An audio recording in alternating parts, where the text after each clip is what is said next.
Puji Tuhan, selamat sore saudara-saudara yang kekasih. Selamat kita beribadah kembali di dalam nama Tuhan Yesus Kristus. Mari kita berdoa. Bapa kami yang di dalam surga, Bapa kami yang ada bersama dengan kami saat ini juga. Tuhan, kami berterima kasih kepadamu karena Engkau selalu memberikan kesempatan untuk datang kepadamu Tuhan, untuk beribadah kepadamu, untuk mencari Engkau.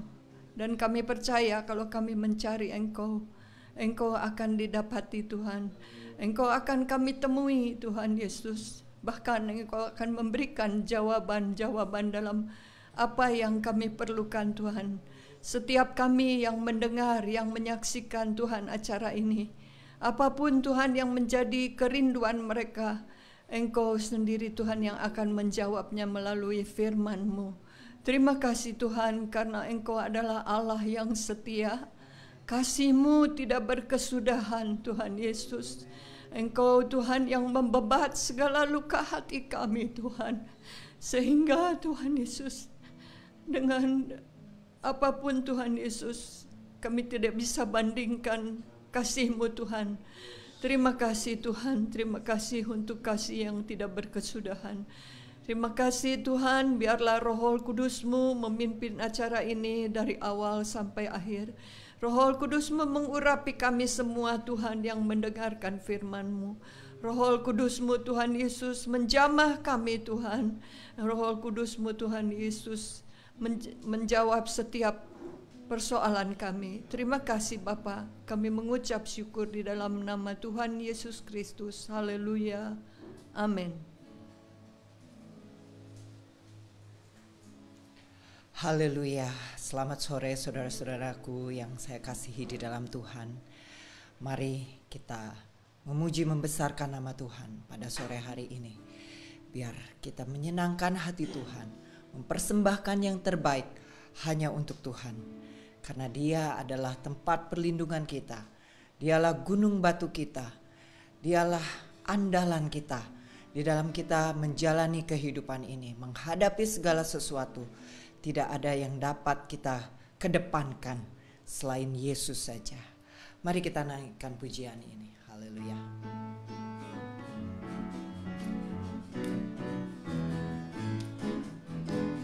Yesus adalah tempat perlindunganku.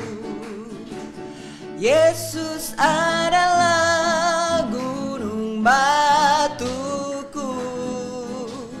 Yesus adalah perisaiku yang teguh. Yesus adalah tempat aku berteduh. Yesus adalah tempat perlindunganku. Yesus adalah gunung batuku. Yesus adalah perisaiku yang teguh. Yesus adalah tempat aku berteduh. Tak takut bahaya karena Yesus menjaga. Gada dan tongkatnya selalu menghiburku. Hey, Yesus adalah perisaiku yang teguh. Yesus adalah tempat aku berteduh. Yesus adalah tempat perlindunganku. Yesus adalah gunung batuku.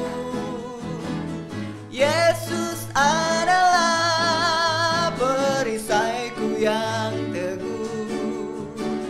Yesus adalah tempat aku berteduh. Tak takut bahaya karena Yesus menjaga. Gada dan tongkatnya selalu menghibur.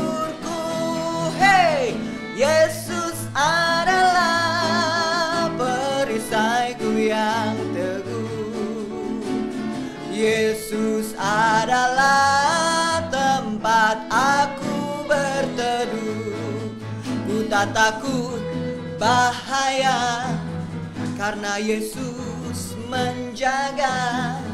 Gada dan tongkatnya selalu menghiburku. Hey, Yesus adalah perisaiku yang teguh. Yesus adalah tempat aku berteduh. Yesus adalah tempat aku berteduh. Yesus adalah tempat aku berteduh. Haleluya.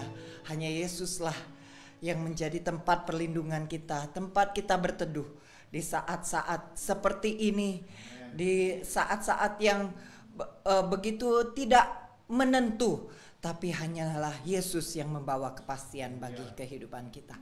Mari kita siapkan hati kita mendengarkan firman Tuhan. Kita mau menyembah Dia, kita mau meninggikan Dia, karena tidak ada Allah yang seperti Dia. Tidak ada Allah yang setia, yang selalu ada seperti Tuhan kita. Haleluya. Tiada yang seperti Engkau, oh Yesus, Kau mengatasi semua. Seluruh alam di tangan-Mu, dulu, sekarang, sampai selamanya. Tiada kasih yang sempurna, oh Yesus, Kau mengasihiku. Tiada kasih yang seindah seperti kasih Yesus Tuhanku.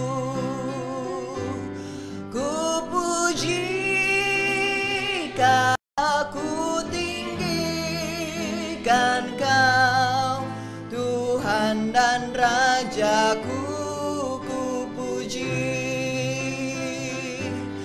Ku puji Kau, Allah yang berkuasa. Ku sembah Kau, Alfa dan Omega. Ku tinggikan Kau, Tuhan dan Rajaku. Ku puji.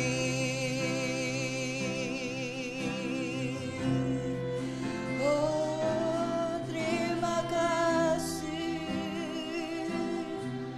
Haleluya. Tiada yang seperti Engkau, oh Yesus, Kau mengatasi semua. Seluruh alam di tangan-Mu,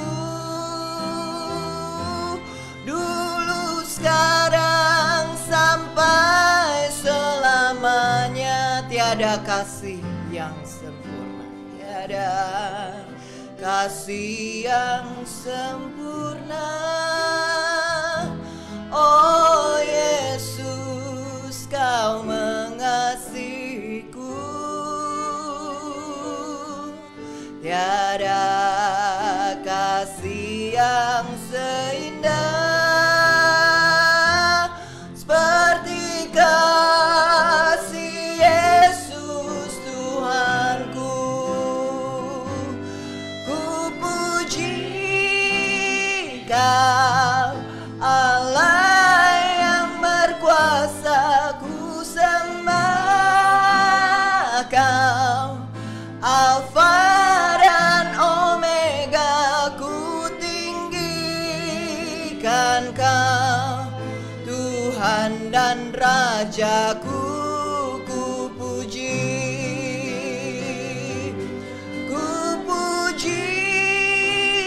Kau, Allah yang berkuasa, ku sembah, ku puji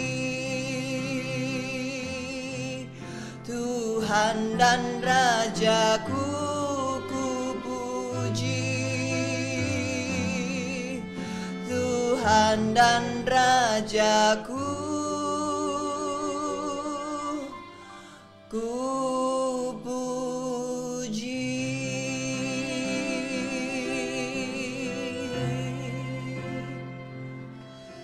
Kami memuji kebesaran-Mu Tuhan. Kami meninggikan Engkau Tuhan Yesus, Allah yang tidak ada duanya, Allah yang tidak ada bandingannya Tuhan. Terima kasih Tuhan buat kasih setia-Mu di dalam kehidupan kami yang tidak pernah ada habisnya Bapa.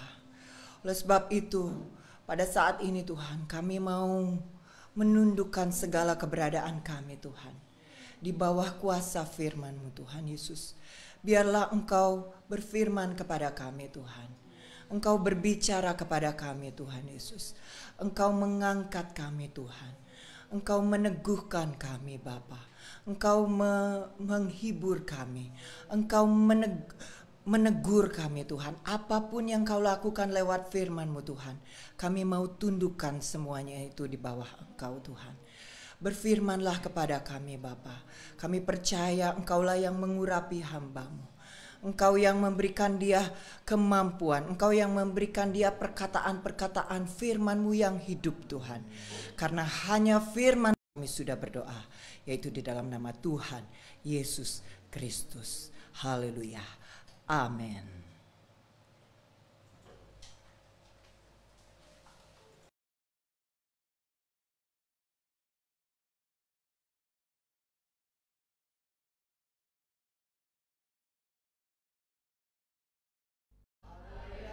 Bisa berikan senyum kiri kanan saudaraku, mungkin yang di tempat ini, yang di rumah, semua yang bersekutu bersama-sama dengan kita. Senang kembali kita bisa bersekutu di dalam Tuhan, kita mencari wajah Tuhan, beribadah kepada Dia di dalam segala situasi. Hadirat Tuhan selalu ada bagi kita, puji Tuhan. Saudaraku, kembali kita akan masuk dalam firman Tuhan. Kembali saya mengajak kita untuk mengarahkan hidup kita kepada hal yang tak akan pernah berubah, kebenaran-kebenaran Tuhan yang tetap sama, tetap benar, tetap berkuasa, tetap bertahan di dalam segala situasi. Dan saya mau memberikan kembali pembahasan kita pada sore hari ini. Kalau saudara ikuti ibadah pada pagi hari tadi, kita sedang membahas tentang bagaimana kita perlu menjalani satu masa dalam hidup kita yang dikenal sebagai masa transisi. Satu masa di mana kita harus bisa meresponi yang terjadi yang namanya perubahan. Saudaraku ya, di dalam dunia ini kita tentunya menyadari bahwa yang namanya perubahan itu selalu terjadi di setiap waktu.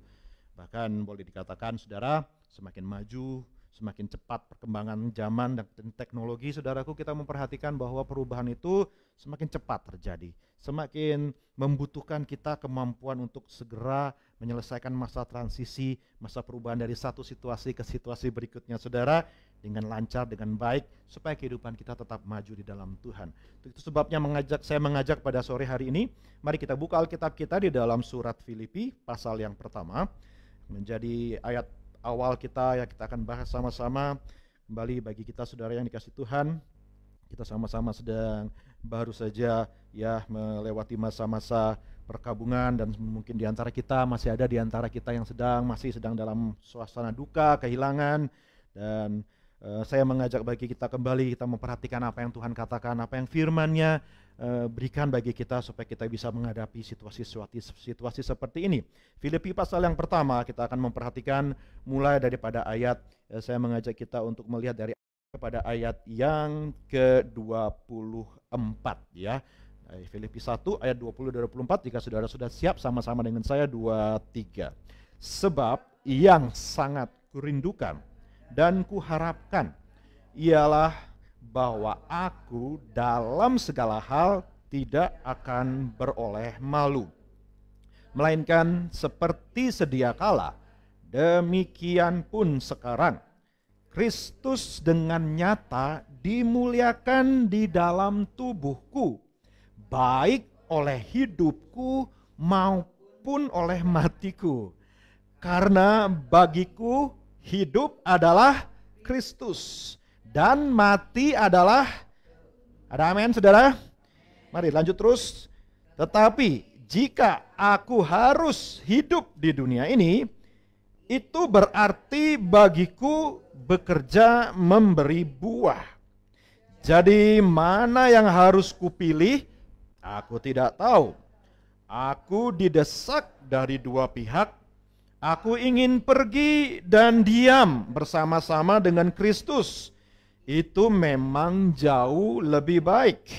Tetapi lebih perlu untuk tinggal di dunia ini karena kamu. Perhatikan ayat yang ke-23 Bapak Ibu. Ini sebuah pengakuan, sebuah ungkapan curhatan dari seorang Rasul Paulus, saudara ya, tentang apa yang menjadi kerinduan di hati dia di dalam menghadapi hidup ini dan menghadapi dengan kesadaran pengertian bahwa kita juga punya kehidupan yang kekal di sana. Perhatikan ayat yang ke-23. Aku didesak dari dua pihak. Aku ingin pergi dan diam bersama-sama dengan Kristus. Saudara dikasih Tuhan, saya percaya kalau saudara sudah merasakan cinta Tuhan, saudara sudah mengenal juru selamat pribadi kita, saudara sudah mengalami kebaikan Tuhan, saudara merasakan betapa Tuhan sayang sama kita dan betapa firman-Nya dan amin, janjinya kekal dan kehidupan kekal yang Dia sediakan itu nyata bagi kita. Saya yakin di antara kita semua pasti kita begitu rindu untuk ada dalam kehidupan yang seperti itu. Saya yakin jauh di lubuk hati kita bisa melihat perbedaan yang begitu besar antara dunia ini dengan segala suka duka, dengan segala dinamika hidup, dengan segala pergumulan, tak dapat dibandingkan dengan apa yang Tuhan janjikan dan Tuhan sediakan bagi kita, saudaraku. Saya yakin jauh dalam hati kita semua rindu seperti Paulus. Dan dia katakan bahwa itu memang jauh lebih baik. Katakan lebih baik Bapak Ibu Saudara sekalian. Lebih baik. Ya. Saya rasa kita kalau bisa disuruh memilih menghadapi hidup yang penuh dengan susah, penderitaan dan ketidakpastian dan berbagai macam cobaan dalam hidup ini, dan disuruh memilih untuk bisa tinggal bersama-sama dengan Bapa di surga dengan segala damai, sukacita, sejahtera, saudaraku, tidak berkekurangan, tiada tangisan, tiada duka, tiada hal yang membuat kita susah lagi, yang kita takuti dan sebagainya. Sudah pasti, saya yakin lebih baik, jauh lebih baik, kita akan lebih memilih untuk ada di surga. Tapi kenyataan hidup, tapi keadaan, tapi fakta apa yang harus kita hadapi dalam hidup ini bahwa memang selama kita masih hidup, Paulus berkata bahwa memang lebih baik aku ada di sana, tetapi ayat 24 lebih perlu untuk tinggal di dunia ini karena kamu. Katakan lebih perlu Bapak Ibu. Jadi ada dua hal di sini antara yang lebih baik dengan yang lebih perlu. Paulus bagi pribadinya, bagi saya kan kita semua secara pribadi, jauh lebih baik bagi kita untuk ada di surga. Jauh lebih baik bagi kita secara pribadi, bagi kepentingan kita sendiri, untuk menikmati segala kebaikan Bapa Surgawi kita yang tak dapat bisa dibandingkan dengan apapun, saudara. Jauh lebih baik. Tapi rupa-rupanya saudara kasih Tuhan, ada hal yang jauh lebih baik daripada jauh lebih baik. Ada hal yang Tuhan inginkan bagi kita lebih daripada sekedar memberikan kita hal-hal yang lebih baik. Saudara percaya Tuhan suka memberikan yang lebih baik bagi kita? Ya, saya yakin Bapa Surgawi, Bapa yang baik, yang senang memberikan pemberian-pemberian yang baik, bahkan terbaik, saudara. Ya. Tapi rupa-rupanya yang baik itu bukan yang terbaik bagi kita, bukan sesuatu yang sepenuhnya Allah inginkan, bukan semuanya yang Tuhan inginkan. Ada hal yang jauh lebih baik lagi, dan itu diistilahkan lebih berguna untuk kita kerjakan. Lebih berguna untuk kita jalani. Dan Paulus menyadari bahwa kalau dia masih hidup, terlepas bahwa fakta kerinduan hatinya dia lebih ingin ada di surga, tetapi dia menyadari bahwa kalau dia masih ada dalam dunia ini, berarti itu adalah satu kesempatan, satu rencana, satu kehendak Allah supaya hidupnya berguna. Supaya keberadaannya berguna bagi orang lain. Nah saudara, kalau saya mengenang perjalanan kehidupan almarhum Bapak Gembala, mertua saya, Pendeta Aun Datu. Beliau 5 tahun yang lalu, saudara ingat, Kesaksian beliau ketika beliau sempat mengalami masa kritis, saudaraku ya, di rumah sakit, terbaring selama berapa hari saya lupa waktu itu ya, cukup lama saudaraku ya, dan beliau sempat diperlihatkan betapa jauh lebih baiknya surga itu. Haleluya. Dan saya rasa bagi seorang yang sudah diberikan sekilas suasana surgawi itu, seperti yang beliau saksikan, saudaraku, jauh lebih baik untuk ada di sana. Tapi beliau selama 5 tahun dari semenjak peristiwa itu sampai pada hari kemarin, saudaraku ya, diizinkan Tuhan untuk ditambah waktu hidupnya, karena kembali kepada firman Tuhan, masih ada hal yang harus dia kerjakan dan itu berguna. Dan saya yakin, saudaraku, selama 5 tahun kehidupannya dia menjadi berkat buat lebih banyak orang lagi, saudara dikasih Tuhan. Walaupun dalam hatinya saya selalu dengar kesaksian dia, saya tahu, bisa merasakan kerinduannya untuk, karena dia sudah tahu, boleh saya katakan separuh kakinya sudah ada di sana. Dia sudah merasakan bahwa wow, this is the place where I belong, this is my home, saudara ya. Dia merasakan inilah rumah saya, inilah tempat seharusnya saya berada. Tapi ketika dia kenyataan, dia disadarkan, dan singkat cerita dia kembali melayani dan tetap ada di tengah kita, saudaraku, selama 5 tahun. Dia terus menjadi berkat sampai pada hari terakhir pun tetap berpikir tentang kemajuan pekerjaan Tuhan. Nah, itulah saudara, sebuah kesaksian nyata yang seperti yang digambarkan, seperti yang diungkapkan oleh Paulus sendiri. Hidupnya adalah Kristus. Dan kalau dia masih diberikan kehidupan, itu adalah sesuatu yang berguna. Now, saudaraku, saya ingin mengkaitkan perkataan Paulus ini dengan masa transisi yang dialami oleh murid-murid Kristus. Kita buka sekarang di dalam Yohanes pasal yang ke-16. Karena Tuhan Yesus mengungkapkan satu ungkapan yang mirip, yang sama walaupun serupa tapi tak sama, walaupun kelihatannya bertentangan, tetapi hal yang sebenarnya, saudaraku, sama kaitannya. Di dalam Yohanes pasal yang ke-16, kita melihat di sana ini rangkaian pesan Tuhan terakhir, rangkaian khotbah atau nasihat atau kata-kata dorongan semangat dari Tuhan Yesus bagi murid-muridnya di malam terakhir sebelum ia diserahkan, saudara ya. Di dalam Yohanes pasal yang ke-16, kita melihat di sana ketika Tuhan Yesus sedang memberikan kekuatan bagi murid-muridnya, Tuhan Yesus sedang memberikan semangat bagi murid-murid yang sebentar lagi akan ditinggalkan, yang sebentar lagi harus menghadapi hidup ini tanpa kehadiran secara fisik dari Tuhan Yesus. Maka Yesus memberikan satu pewahyuan, sesuatu pengertian kepada murid-muridnya yang waktu itu memang belum mengerti apa yang terjadi. Kita sudah membaca, tentunya saudara sudah tahu apa yang terjadi berikutnya. Tapi bagi murid-murid pada waktu itu, mereka tidak tahu apa yang terjadi. Dan Yesus mau mempersiapkan mereka, dan Yesus memberikan sebuah pemahaman pengertian untuk bagaimana mereka siap menghadapi apa yang akan sedang mereka hadapi. Saya mengajak kita lihat di dalam Yohanes pasal yang ke-16, dan saya perhatikan di sana ayat yang saya akan baca mulai daripada ayat yang ke-5. Ya, Yohanes 16 ayat yang ke-5, demikian bunyi firman Tuhan, tetapi sekarang aku pergi kepada Dia yang telah mengutus aku, dan tidak seorang pun di antara kamu yang bertanya kepadaku, kemana engkau pergi? Tetapi karena aku mengatakan hal itu kepadamu, sebab itu hatimu berduka cita. Perhatikan ayat yang ke-7, saudara, dan saya mengajak kita baca sama-sama ayat ini, sama-sama dengan saya, Yohanes 16 ayat 7, 2, 3. Namun benar yang kukatakan ini kepadamu adalah lebih berguna bagi kamu jika aku pergi. Sebab jikalau aku tidak pergi, penghibur itu tidak akan datang kepadamu, tetapi jikalau aku pergi, aku akan mengutus dia kepadamu. Katakan lebih berguna, saudaraku. Kembali Yesus mengatakan bahwa di sini bahwa dia harus pergi, dia harus meninggalkan murid-muridnya sehingga dia tidak hadir secara fisik di antara murid-muridnya, dan itu adalah sesuatu yang berguna. Boleh dikatakan ini kontradiksi dengan apa yang disampaikan oleh Paulus di ayat yang sebelumnya kita baca, saudaraku. Paulus berkata bahwa kehadirannya secara fisik di antara gereja, di antara orang percaya, itu adalah hal yang lebih berguna. Karena dia bisa mengajar, dia bisa menasehati, dia bisa terus menggembalakan, dia terus bisa memberkati secara rohani, memberkati mereka dengan kehadirannya, dengan firman dan seterusnya, saudaraku. Ya, tetapi kontradiksi di sini dikatakan bahwa Yesus berkata bahwa kalau aku pergi, maka itu jauh lebih berguna bagi kamu. Kenapa demikian, saudaraku? Dan inilah yang saya ajak kita renungkan sama-sama. Tentunya, kalau boleh saya kembali mengajak kita yang merasa kehilangan dengan kepergian dari hambanya. Kita jemaat yang mengenal beliau, yang selama ini diberkati oleh pelayanan beliau, saya terus mendapatkan respon ya, betapa saudara merasa kehilangan, kedukaan yang mendalam, saudara merasa kenapa kok begini, kok harus kami ditinggalkan, apa yang akan terjadi dengan kami dan sebagainya dan sebagainya. Saudara, izinkan saya mengatakan dan izinkan saya menyampaikan dari rema yang saya dapatkan dari ayat ini. Sebagaimana Yesus berkata bahwa lebih berguna bagiku untuk pergi.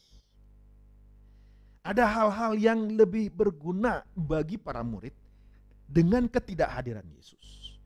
Dan hal yang sama saya mau katakan dengan iman, dengan keyakinan dari Roh Kudus, saya yakin saudaraku bahwa lebih berguna jika beliau, hamba yang kita kasih, untuk tidak lagi bersama-sama dengan kita.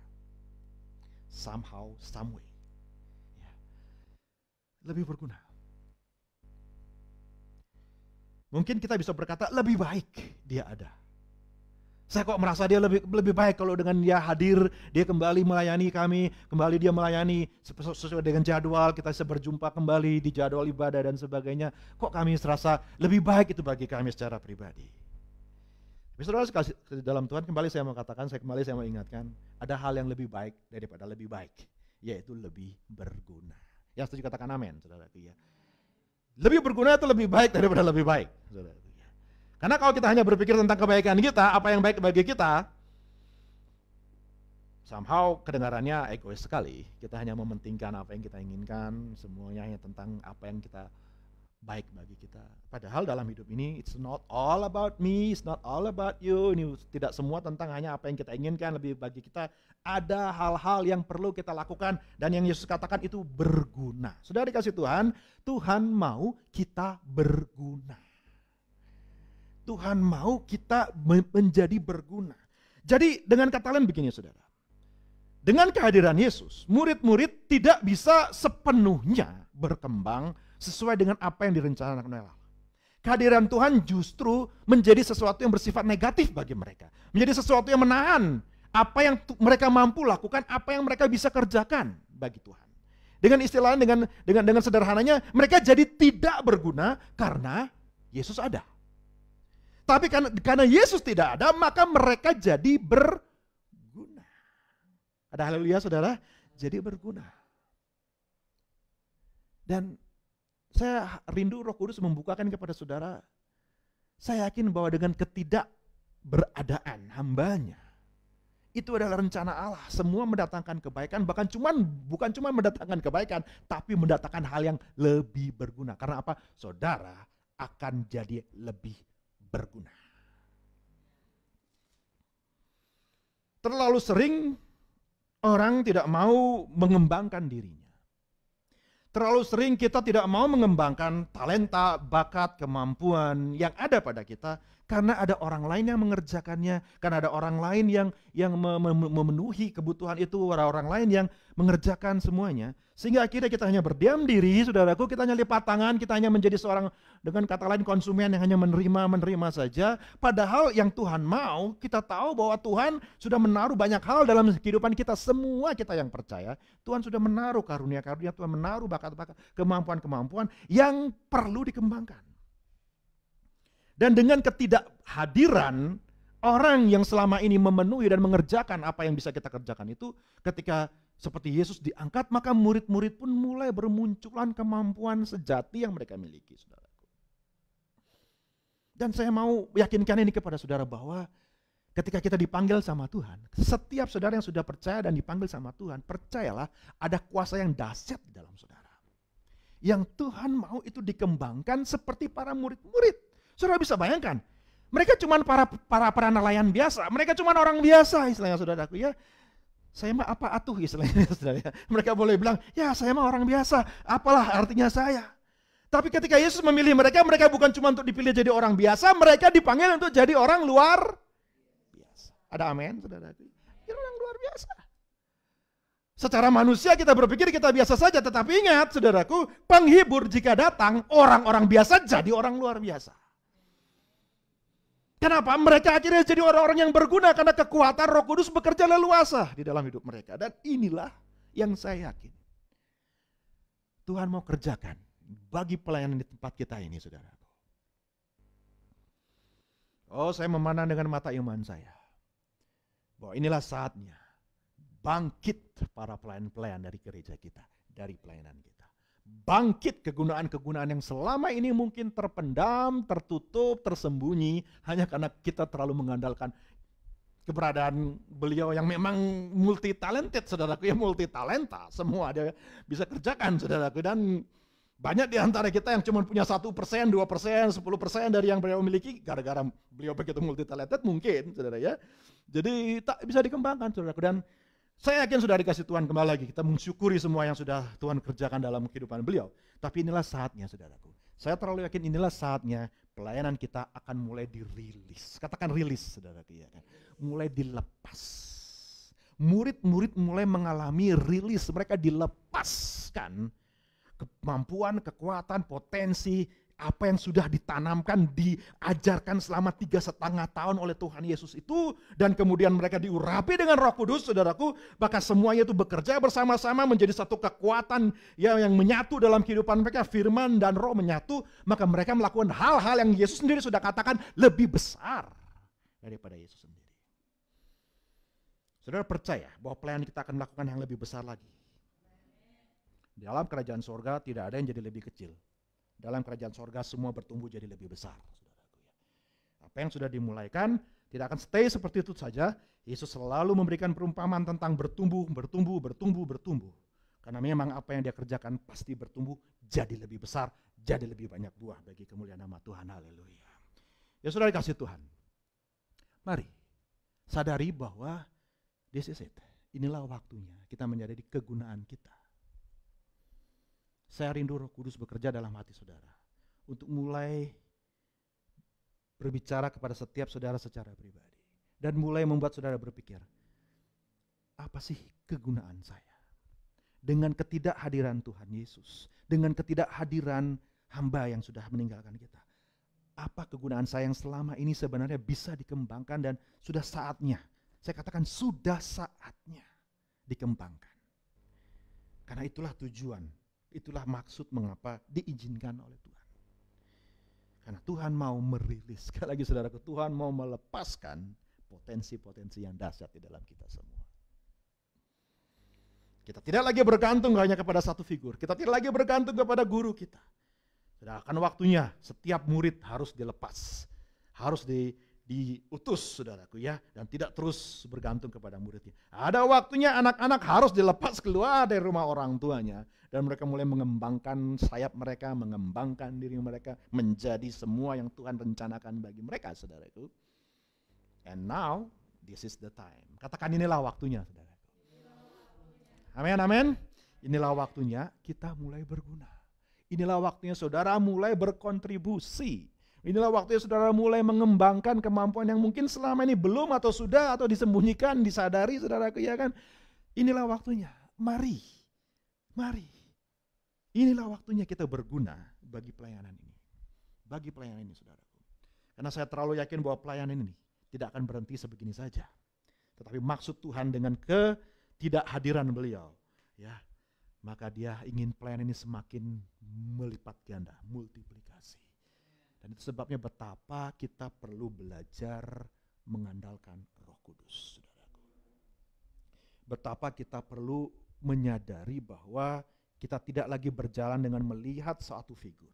Kita tidak lagi berjalan dengan mengandalkan kehadiran orang-orang tertentu. Tapi Tuhan mau mengajar murid-muridnya untuk mengandalkan Roh Kudus. Bukan manusia. Bukan karunia talenta kemampuan orang. Tapi mengandalkan kemampuan roh yang Tuhan sudah berikan bagi kita semua. Yang sayangnya, saudaraku, tidak akan pernah bisa berkembang kalau kita masih mengandalkan entah guru kita, gembala kita, pemimpin kita, dan seterusnya. There is time bagi kita, ada waktu bagi semua orang untuk graduate, untuk lulus dari sekolah, lulus dari pendidikan, lulus dari jadi murid. Bagi murid-murid Tuhan Yesus 3,5 tahun itulah saatnya mereka. Entahkah mereka siap atau tidak, enggak masalah, pokoknya kalau sudah waktunya, itulah. Kamu harus percaya. Nantikan 10 hari dalam doa, tunggu kau menerima Roh Kudus, maka kau lihat kau benar-benar sudah lulus. Walaupun mungkin kau belum berpikir seperti itu. Tapi percayalah Roh Kudus akan memampukan kita melakukan hal-hal yang luar biasa, saudaraku ya. Kita harus mulai belajar percaya tentang hal itu. Mulai belajar tidak lagi melihat, tetapi mulai belajar beriman. Mulai belajar melangkah dengan iman. Mulai belajar untuk meyakini bahwa Tuhan setia dengan janjinya, bahwa dia tidak akan meninggalkan kita, bahwa dia kalau sudah mengutus sang penghibur, sang penolong dengan nama lain, saudaraku ya, yang akan menolong kita, membimbing kita kepada segala kebenaran. Ayat ke-13 kita baca di situ, tetapi apabila ia, yaitu Roh Kudus datang, yaitu Roh kebenaran, ia akan memimpin kamu ke dalam seluruh kebenaran. Sebab ia tidak akan berkata-kata dari dirinya sendiri, tetapi segala sesuatu yang didengarnya, itulah yang dikatakannya, dan ia akan memberitakan kepada kamu hal-hal yang akan datang. Saudara, dikasih Tuhan, Tuhan mau kita lewat kuasa Roh Kudus, lewat bimbingan Roh Kudus, terus memandang ke depan. Katakan memandang ke depan, saudara. Memandang hal-hal yang akan datang. Ada amin, saudara? Memandang hal-hal yang akan datang. Look forward. Jangan look backward. Lihat ke depan. Jangan terus banding-bandingkan dengan apa yang sudah ada di belakang. Jangan terus mengingat bernostalgia dengan apa yang pernah terjadi. Look forward. Lihat ke depan. Karena Roh Kudus akan selalu mengarahkan mata kita memandang ke depan. Tuhan gak mau kita terus menoleh ke belakang, terus kita ingat, waduh saya ingat waktu itu, waduh saya ingat waktu kita pelayanan, waduh saya ingat kejadian seperti ini. No, okay, that's good, kita syukuri semua yang sudah terjadi. But hidup kita harus selalu mengarah kepada hal-hal yang akan datang. Haleluya, puji Tuhan. Kegagalan masa transisi adalah ketika the next generation tidak memandang ke depan dan siap untuk melihat hal-hal yang akan datang, saudaraku. Dan Yesus tidak mau itu. Yesus percaya dan Yesus sudah memberikan kepada murid-muridnya Roh-Nya yang akan membimbing mereka, mengarahkan mereka terus membawa rencana Allah, gereja Tuhan, membawa apa yang Tuhan sudah mulaikan itu terus maju ke masa depan dan terus mengalami perkembangan sampai kepada kesempurnaannya, saudaraku. Dan itulah tugas saudara dan saya. Mari singkirkan semua hal yang membuat kita tidak mau move on, tidak mau maju ke depan, dan mungkin kita bimbang dengan kemampuan kita. Masa sih bisa, masa sih mampu, masih sebegitu. Saya yakin saudaraku ketika Yesus mati di kayu salib, itulah yang menjadi perasaan yang menguasai seluruh hati murid-murid. Aduh, mengapa ini terjadi? Aduh, kenapa Yesus harus mati? Apa yang terjadi dengan masa depan kita? Bagaimana nantinya dengan pelayanan kita? Bagaimana nantinya dengan hidup saya? Bagaimana nantinya? Semuanya saudaraku ya, penuh kekhawatiran, kebimbangan tentang hari esok. Seolah-olah selesai sudah. Saudara dikasih Tuhan, Yesus bangkit, haleluya, puji Tuhan. Dan dia menyatakan kepada murid-muridnya, mengajarkan kepada murid selama 40 hari. Yesus menekankan kembali, membuka pikiran mereka tentang firman. Saudara, makanya saya percaya bahwa kita nggak boleh menyerah dan kita harus terus semakin cintakan firman Tuhan. Karena setelah mereka dibukakan selama 40 hari oleh Tuhan Yesus tentang firman, dan Yesus naik ke surga, dan 10 hari kemudian Yesus genapi apa yang dijanjikan oleh Bapa lewat pribadi Roh Kudus. Dan itulah yang mengubah kehidupan mereka. Sekali lagi saudara kasih Tuhan, saya cuma menekankan bahwa mari percayalah, kita akan jauh lebih berguna lagi di hari ke depan. Ada banyak hal lagi yang akan dikerjakan melalui pelayanan ini, melalui setiap saudara yang sudah terlibat dan yang belum terlibat. Saya yakin Tuhan mau saudara terlibat supaya saudara lebih berguna lagi di hari-hari yang ke depan. Sebab itu mari buka hati kita pada sore hari ini. Saya tidak akan panjangkan firman Tuhan lagi. Saya yakin kuasa Roh Kudus itu ya dan amin, bekerja di dalam kita. Mari kita bangkit berdiri sama-sama, dan mari saya mengajak kita membuka hati kita kepada karya Roh Kudus pada sore hari ini, saudaraku. Saya terlalu yakin dia ada di tengah-tengah kita. Haleluya. Saya terlalu yakin bahwa dia akan membuat kita menjadi orang-orang yang lebih berguna lagi pada hari-hari yang kemudian. Mari kita nyanyikan pujian ini. Peganglah tanganku Roh Kudus. Peganglah tanganku Roh Kudus setiap hari. Ku tak dapat jalan sendiri tanpa Roh-Mu. Benar Tuhan, inilah kerinduan kami. Bawalah diriku kepada hamba berdoa Tuhan, buka mata kami Tuhan. Haleluya. Agar ku tidak tersesat, mengikuti. Nyanyikan pujian sekali lagi dan angkat tangan kanan kita di hadapan Tuhan dan katakan dengan kerinduan, peganglah tanganku Roh Kudus setiap hari.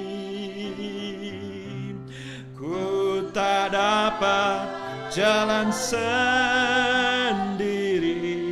amin Tuhan, oh tanpa Roh-Mu. Bawa kami Tuhan, bawalah hidupku kepada segala kebenaran, agar ku tidak tersesat, mengikuti jalan-Mu. Katakan, bawalah hidupku kepada segala kebenaran, bawalah hidupku kepada segala kebenaran. Benar Tuhan, agar ku tidak tersesat, mengikuti jalan-Mu. Benar Tuhan, inilah yang menjadi keyakinan kami Tuhan. Mari semua menyembah kepada Tuhan, mengundang hadirat Roh Kudus yang di rumah, yang di tempat ini percaya di mana kita berkumpul dengan iman. Roh Kudus hadir dan hadiratnya ada di dalam kita, hadiratnya ada di tengah-tengah kita. Mari berseru kepada Tuhan yang sudah berjanji memberikan pertolongan, berjanji memberikan penghiburan bagi kita. Dia yang sudah meninggalkan kita, tapi tetap Immanuel oleh pribadi Roh Kudus. Roh Kudus ada, Roh Kudus dahsyat, Roh Kudus berkuasa. Roh Kudus akan melepaskan kuasa-kuasa, Roh Kudus akan melepaskan karunia-karunia, Roh Kudus akan melepaskan potensi-potensi, Roh Kudus akan melepaskan pelayanan-pelayanan. Mulai dari sekarang di dalam pelayanan ini, hamba terlalu yakin dan hamba berdoa berseru kepada Tuhan. Mari nyatakan bahwa kami semua bisa berguna bagi-Mu ya Tuhan. Kami semua punya sesuatu yang kami bisa persembahkan, yang bisa kami pakai ya Tuhan, yang bisa kami berikan Tuhan untuk kemajuan kerajaan sorga, untuk menjadi berkat buat lebih banyak orang. Sebab hidup ini adalah Kristus dan kami mau menjadi orang-orang yang berbuah, menjadi orang-orang yang berguna dalam hidup ini. Mari Roh Kudus berkati setiap umat-Mu. Mari Roh Kudus urapi setiap kami semua pada sore hari ini, yang ada di rumah, yang sedang menyaksikan. Hamba percaya Roh Kudus saat ini sedang mengarahkan mata kami hanya kepada Engkau, hanya kepada janji-Mu. Mungkin ada di antara kami yang takut dengan masa depan, yang takut dengan apa yang akan terjadi dalam hidup kami. Tapi kami terlalu yakin ya Tuhan, bahwa Roh Kudus tidak akan memimpin kami ke tempat yang salah. Roh Kudus akan memimpin kami ke tempat yang benar, kepada segala kebenaran, bahkan tempat yang lebih tinggi lagi dari sebelumnya. Pelayanan ini hamba katakan dalam nama Tuhan Yesus, terlepas kuasa yang baru, terlepas urapan yang baru, terlepas pelayanan-pelayanan yang baru dalam nama Tuhan Yesus. Sesuai dengan janji-Mu ya Tuhan, inilah waktunya. Inilah waktunya Tuhan, kami dipimpin, belajar dipimpin oleh Roh Kudus-Mu. Belajar untuk berjalan dengan iman, bukan dengan penglihatan kami, bukan dengan mengandalkan satu sosok atau figur, tapi mengandalkan pribadi Allah yang telah dicurahkan, telah dihadirkan di dalam dunia ini dalam Roh Kudus. Mari jamah hati kami ya Tuhan. Mari urapi setiap pikiran kami, urapi telinga kami, urapi mata kami untuk dapat memandang hal-hal yang ada di depan kami ya Tuhan. Dan mari Roh Kudus pimpin pelayanan ini, pimpin kami semua yang sudah maupun yang belum terlibat dalam pelayanan ini. Pimpin seluruh sidang jemaat, baik yang sedang berduka, yang sedang mengalami masalah, sedang menghadapi situasi hidupnya Tuhan. Pimpin kami ya Roh Kudus, bawa kami kepada segala kebenaran firman-Mu, dan perlihatkan hal-hal besar yang Tuhan sudah sediakan bagi kami semua ya Tuhan. Terima kasih Tuhan Yesus. Tak lupa kami berdoa juga Tuhan di akhir ibadah ini, Kembali kami serahkan seluruh situasi ini ke dalam tangan Tuhan. Kami serahkan Tuhan keadaan negeri kami, bangsa kami, bahkan seluruh dunia ini ya Tuhan. Kami percaya bahwa doa-doa orang kudus-Mu nyampai di hadirat-Mu ya Tuhan. Seperti ukupan doa yang memenuhi hadirat-Mu ya Tuhan. Inilah doa kami Tuhan. Berbelas kasihanlah ya Bapa. Nyatakanlah Engkau satu-satunya penolong yang sungguh. Nyatakan Engkau satu-satunya yang sanggup menyelamatkan kami dari wabah maut dan sampar ya Tuhan. Bagi mereka yang terbaring sakit, kami berdoa dalam nama Tuhan Yesus Kristus. Kau melawat mereka semua Tuhan. Berikan kesembuhan yang hanya daripada Engkau saja. Dunia tidak bisa memberikan obat, tapi Engkau tabib di atas segala tabib. Kuasa-Mu, firman-Mu menyembuhkan dalam nama Tuhan Yesus. Berdoa bagi setiap dokter-dokter, setiap tim medis, mereka yang ada di garis depan. Telah mereka jadikan mereka saluran-saluran berkat kesembuhan-Mu ya Tuhan. Sehingga pemulihan terjadi di negeri kami, di kota ini, di kabupaten ini, di provinsi ini ya Tuhan. Bahkan di seluruh Nusantara, tanah air tercinta ya Tuhan. Memberkati gereja-gereja-Mu yang sedang beribadah ya Tuhan juga ya Bapa. Biarlah hadirat-Mu nyata bekerja Tuhan. Membawa gereja-Mu semakin hari semakin dekat dengan rencana-Mu. Semakin menyempurnakan Tuhan apa yang Tuhan sudah kerjakan dalam kehidupan kami semua ya Bapa. Urapi hamba-hamba-Mu ya Tuhan. Urapi setiap ibadah online dan pelayanan yang ada ya Tuhan. Bekerja dengan kuat kuasa-Mu ya Tuhan. Kami terbatas secara manusia, tapi Engkau Allah yang tidak pernah terbatas. Terima kasih Tuhan Yesus telah menjadi doa kami. Dan sekarang saudara-saudaraku yang dikasih oleh Tuhan, mari kita arahkan hati tangan kita kepada Tuhan. Dengan iman kita mengarahkan hidup kita senantiasa pada campur tangan Dia.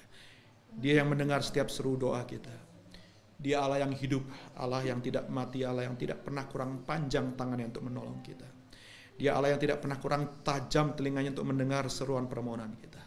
Percayalah apapun yang menjadi permohonan dan doamu didengar oleh Bapa-Mu yang baik, yang selalu memberikan pemberian yang baik kepada anak-anak yang meminta kepadanya. Diberkatilah Engkau oleh Bapa sumber segala penghiburan. Diberkatilah Engkau Tuhan Yesus Kristus yang dalam satu nama, satu-satunya memberikan kekuatan, pengharapan dan penghiburan, yaitu nama Tuhan Yesus Kristus. Mari dengan iman kita terima berkat kita dan katakan amin. Puji Tuhan, haleluya saudaraku. Tuhan Yesus memberkati. Dan kembali nanti saudara kita akan berjumpa kembali di hari Rabu di jam yang sama, jam 5 sore untuk kita belajar firman Tuhan. Tuhan Yesus memberkati saudara semua.